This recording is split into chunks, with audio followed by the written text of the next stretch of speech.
I'm frequently asked if acid reflux can feel like a heart attack, and it absolutely can. And if we just think of the term heartburn, it really says it all, because the esophagus connects your mouth to your stomach. Your stomach is in your upper abdomen, just left of center. Your heart is just above it. They're not very far from each other geographically, separated by the diaphragm. So when you have acid coming up from your stomach into the esophagus and the heart are right adjacent to one another. So it only makes sense that you could have symptoms of chest pain, it could feel like, in addition to burning. And so you have the geographic connection, but you also have a nervous system connection, and that ties into what's called your vagus nerve, which is your longest cranial nerve that goes almost everywhere in your body, but it especially goes to your heart and your lungs and your abdomen, including your entire digestive tract. So there's a reflex that connects your esophagus to your heart as well as your stomach to your heart. So we have stomach cardiac reflex and esophageal cardiac reflex. And what that means is that the vagus nerve, because it's innervating or traveling from a nervous system perspective to all three of these organs, what happens is that if you have irritation in the esophagus due to acid, it can reflexively irritate the heart. And not just, and this is newer for me because, of course, and I should say this right now, if you think you're having a heart attack, you have to go to an ER, urgent care. It is the #1 killer of Americans. It's and has been for quite some time. So the last thing we want to do is delay care that can save our lives because you think, well, maybe it's acid reflux. You don't want to make that decision. But what I hear over and over again is that patients are having some symptoms like tachycardia, their heart is beating very quickly, or it's flip-flopping, or they're having atrial fibrillation, and it just feels odd, but they've been to the cardiologist, they've been fully checked out, and been told, you do not have heart disease, you're absolutely fine. We don't know why your heart is acting in this fashion. So that's what we're talking about today, that connection. So there is this nervous system connection, and I used to think just that, #1, go get checked out, make sure you're not having a heart attack. You're not, you're clear, good. Now let's get to the root cause of why we're having the acid reflux so we can stop irritating the heart. I kind of had it at that level of, okay, it can't be good for it to continue to be irritated like that from this reflex. But what research shows is that it's more than just irritation. You're actually compromising the blood flow to your heart.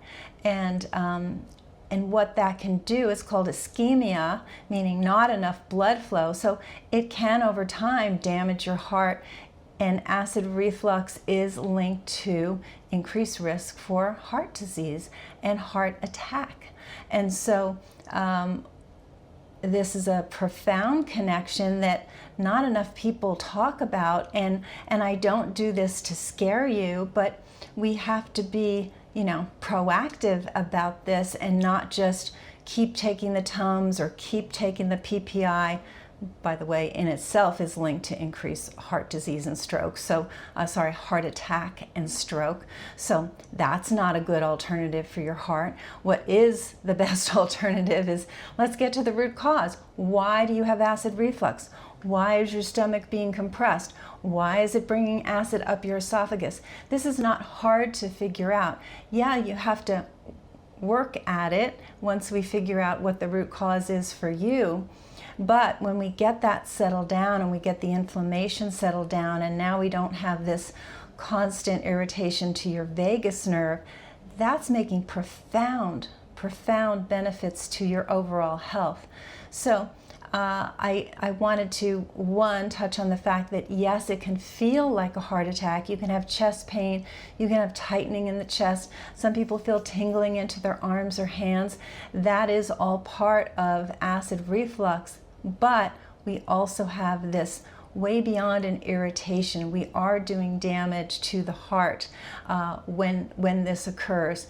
And they've done studies where they've looked at people that already had a cardiac history, so they had some evidence of heart disease, increasing their risk of heart attack and death, but also patients who have syndrome X. And syndrome X is pretty common in this country.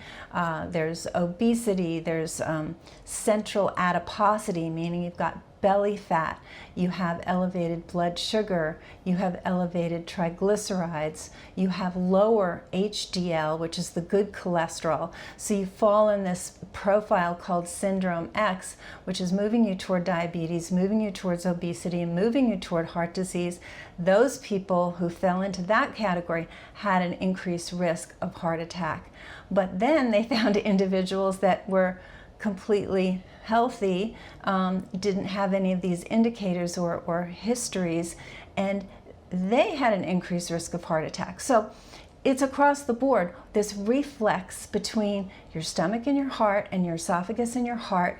We don't want that reflex to be set off due to irritation, because over time it's really compromising how your heart is functioning, and of course we don't want that. So if the early symptom is acid reflux, that's a heck of a lot easier to fix than chronic heart disease, absolutely. And that's what we do here. You know, that's our specialty. We named our clinic Root Cause because that's what we go after, is the root cause. And we don't find it difficult to figure out why you have acid reflux. And why the stomach is being compressed, where that irritation is coming from. And I know the favorite question is, okay, tell me where, or tell me why, and what do I do? And it's not that I'm trying to tease you or not reveal some secret. It has nothing to do with that. It's just that we are very wedded to our patients' success, and there's not a single thing. It's not drink apple cider vinegar. A lot of times people write in on my YouTube channel and say, well, I did blah and it handled it. I'm like, that's great for you, but that's an anecdote. That's not, tried and true, good for everybody. And there's not a single thing. Is dietary change part of it? Sure it is. Is optimizing gut function, the microbiome, is that part of it? Absolutely. Is normalizing the vagus nerve function part of it? For some people, yes. For some people, no. So it's a broad array of issues that we look at to see, is this there, is this there, is this there, is this there? And whatever's there, we handle for that individual, because it's a very personalized program. So I'm not trying to, as I said, hide any secret. There's no secret other than what your body reveals to us, and which is, what we enjoy is finding out what is the secret that your body wants to finally share, of like, how did it get here? How did it get to this point of misery where it's got acid reflux and maybe shortness of breath and maybe heart palpitations, maybe anxiety, or some combination of both?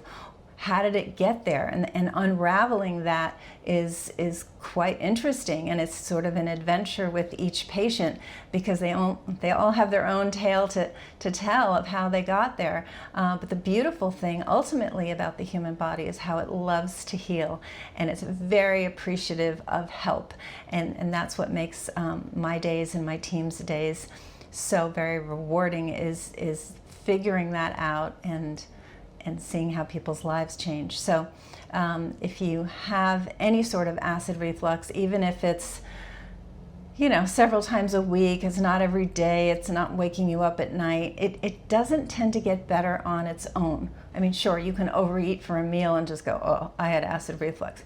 Fine, that was a one-off kind of thing, or you had a really full stomach and you went to sleep because you were just exhausted, and then you woke up in the middle of the night with acid reflux, but that never has happened again.